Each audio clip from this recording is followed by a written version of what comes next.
In 1907, Britain and France embraced Russia. They used honey, in a triple alliance, Britain, France and Russia.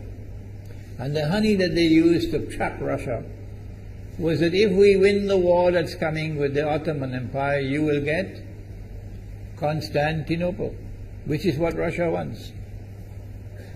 But they promised Russia one thing through the front door, and they took it back through the back door, like what they did to the Arabs. These are people with PhDs in deception. If they tell you that the sun is shining, don't believe them. Go outside and look up in the sky, see whether the sun is shining. When the Russian army had fought in the First World War and had suffered the most losses, the brunt of the kill were Russians, and they were now winning the war, and the Ottoman Empire was collapsing, and the Russian army is only an arm's length away from Constantinople.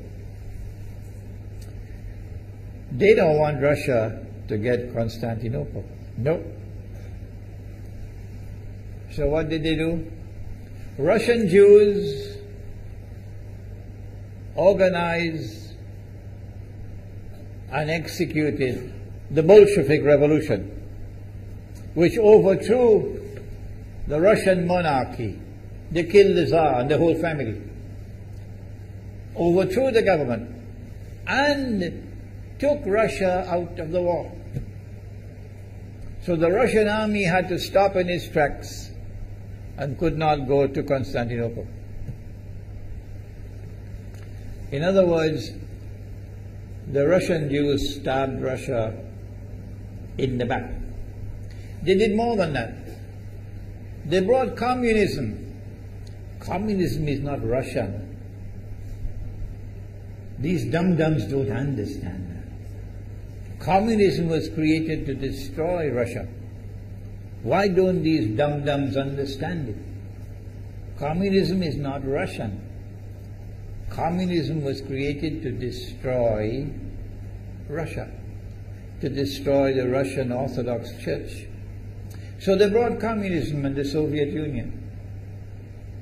And for the next 60, 70 years, this Zionist-created entity called the Soviet Union waged war on religion, waged war on the Russian Orthodox Church, killed the priests, closed down the monasteries and churches and so on. 60, 70 years. And then, when the appropriate time came and Israel came into being, it is this same Soviet Union which opened the doors for millions of Russian Jews to now migrate to Israel. If you go to Israel today, you might believe you're in Russia. So many people speaking Russian. These are the Russian Jews. And then the Soviet Union, 6 years after Israel came into being, did something strange and mysterious. Crimea is Russian territory. Crimea is a part of Russia. The Soviet Union decided to give Crimea as a gift to Ukraine. Why did they do that? The historians don't tell you. So let Imran tell you. They gave Crimea to Ukraine in order to stab Russia in the back one more time. Because if Russia loses Crimea, it will enhance Israel's security. The Russian Navy is based in Crimea, and there is a straight line from Crimea to Constantinople.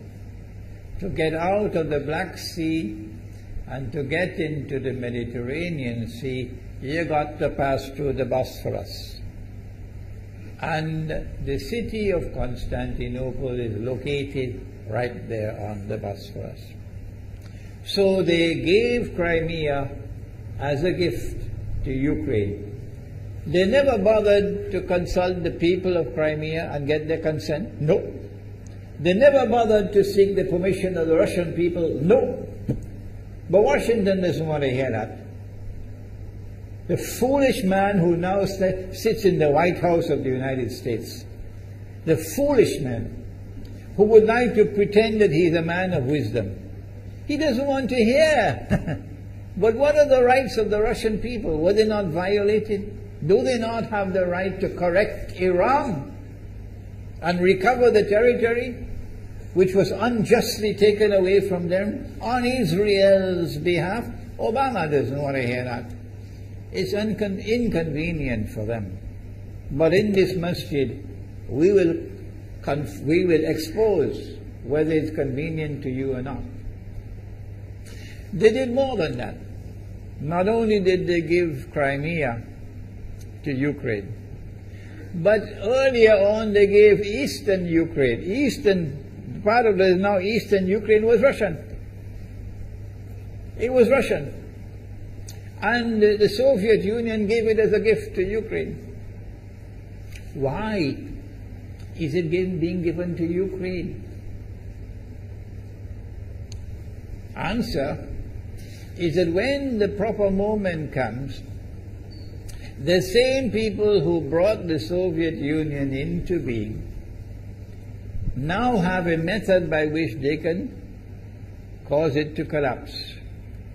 The method that they're using now in Venezuela, popular demonstrations, they did it in Egypt, they did it in Tunisia. They are masters of that. They did it with the Soviet Union. I used to think that the Soviet Union collapsed because of Allah's kindness. But I was wrong. No, it was the Zionists who brought down the Soviet Union because they didn't need it anymore. Like tomorrow they wouldn't need you anymore, Saudi Arabia. And they wouldn't need you anymore, Islamabad. When will you understand that? They'll just throw you to the dogs. You served them long enough. So they brought down the Soviet Union. Why? So that Ukraine might emerge as an independent state. That's danger for Russia. They prepared the way. And now Ukraine emerges as an independent state. So the rope is around Russia's neck now. And from that day, when the Soviet Union collapsed, until yesterday, the relationship between Russia and Ukraine was always problematic. But the people of Ukraine still had the good sense and wisdom to appoint a government that was pro-Russian. The Zionists decided it's time for us to use our, the street demonstrations. And last October, November, December, the world witnessed Caracas all over again. And eventually, the Zionists got what they wanted. You have the money, and you can send in your special people, snipers who will kill, and so on, and throw petrol bombs and so on. And eventually they got what they wanted. They created enough havoc. May Allah protect Malaysia from that. Ameen. Ameen. And the president of Ukraine fled. He's a democratically elected according to your method, Mr. Obama, according to your system. He's a legally elected president of Ukraine. And he had to flee. And these hypocrites in Washington and London and Paris who would like us to believe that they are honorable men. They are not. Instead of standing on the side of the legally appointed president and demanding the rule of law, they all showed their colors as hypocrites in immediately recognizing the new government in Ukraine. The new government in Ukraine is anti-Russian. That's what they wanted. That's why they brought down the Soviet Union, to bring in a Ukraine into being as an independent state, and then to eventually get an anti-Russian government in Ukraine. If by Allah's kindness Putin had not intervened and been so spectacularly successful, this is what the plan would have been. The new government in Ukraine would have joined NATO, and Russia could not stop it. And when the new government in Ukraine joined NATO, NATO will then send its armed forces into Ukraine. It could include nuclear weapons. Then Ukraine will pick a fight with Russia and decide that Russia must now vacate Crimea. Shut down your naval base. The rope is now tightened around your neck. Russia has to put its tail between its legs and withdraw its fleet, Black Sea Fleet, from Crimea. Russia is no longer a naval power. Crick crack, you finish, and Israel will celebrate. That was the master plan. But Allah planned, and Allah's plan was successful. And it is time for the Muslim world to recognize and to see, I cannot influence governments, so what can I do? Don't bother, you waste your time with governments. But the people can understand that this was Allah's plan. They planned, the enemy planned for so long, and at the last moment Allah intervened. And Putin was able to get the people of Crimea to vote in a referendum. And they voted 90-something% in favor of returning to Russia. They were a part of Russia, and they want to return to Russia. So Putin was successful in delivering to the Zionist movement the first defeat it has ever suffered, significant defeat, in the more than 100 years since the Zionist movement was established. If that is not a sign from Allah, it's time for you to wake up.